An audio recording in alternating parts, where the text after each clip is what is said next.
petal ay hanggang sa matapos na ang lahat ng petals. Ngayon naman po, pagtapos na po lahat ng petals, nabuo nyo na po lahat, ganyan na po ang magiging itsura niya. Ayan po. And then, pwede na po natin umpisahan ang pagbuo ng flower poinsettia. Actually, not necessarily poinsettia yung gagawin ninyo. Pwede rin iba-ibang klase. Depende po yun sa inyo.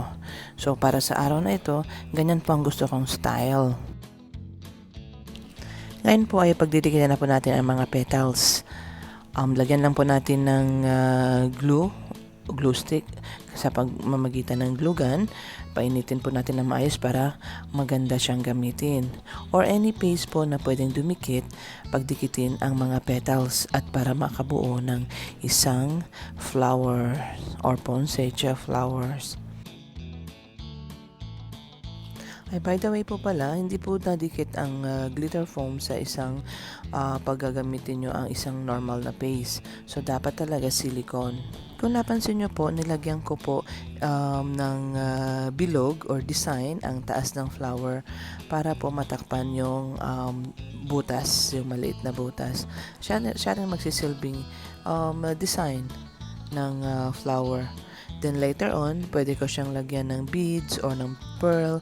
Depende po yun sa inyo or depende po sa mood nyo. Okay, sa mga remaining petals na naiiwan na natira po, so pwede nyo pong i-repeat lang po yung same procedure na ginawa natin para po makabuo kayo ng flower. Ngayon naman po, hinihanda ko po ay ang styrofoam.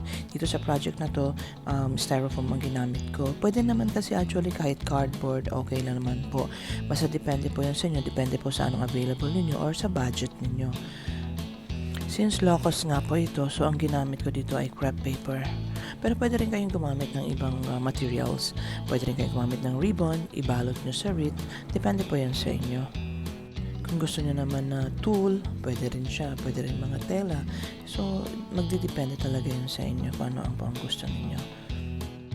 Or depende kung gaano kayo ka-creative para makabuo ng isang project na Christmas decor, garland, or Christmas wreath. After po natin mag-cover ang buong styrofoam, pwede na po natin i-start na ilagay ang mga flowers na hinanda natin earlier. Again, kailangan natin ng pandikit para idikit or silicone or yung glue stick, glue gun para madikit ng maayos ang flowers na made of glitter foam sheet na hininanda natin earlier ng ating video. Pag nabuo na po lahat, nailagay nyo na po lahat ng flowers, so this time, pwede nyo na pong lagyan ng beads or ng pearl. Dito sa project na to, ang nilagay ko ay pearls. Kasi meron pa po ako mga extra pearls na naiwan before. So, pearl po ang nilagay ko sa top ng flowers. Ngayon po, ito pa yung mga leaves na kinat ko na po earlier.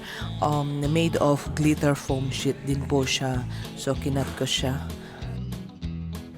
Ngayon, pwede nyo po siyang ilagay na sa likod ng flowers para mas maging maganda ang appearance ng ating garland or Christmas wreath. Ulitin nyo lang po hanggang sa matapos lahat ng leaves. Punuin nyo lang po siya. Maganda rin po, lagyan nyo rin po yung loob ng garland para maging more realistic siya.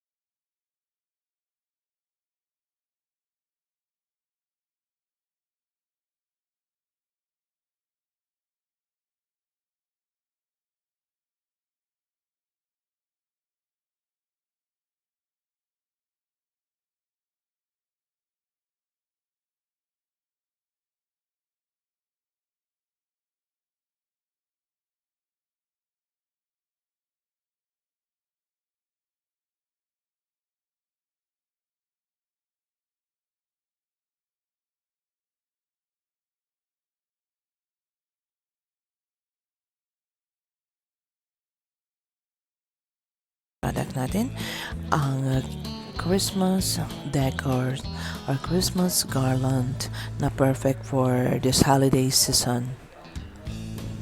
So, diba, napakadali lang bumuo ng isang Christmas decor or Christmas wreath. So again, please like, subscribe, and share my channel. This is Aleli again from Think Simple Craft.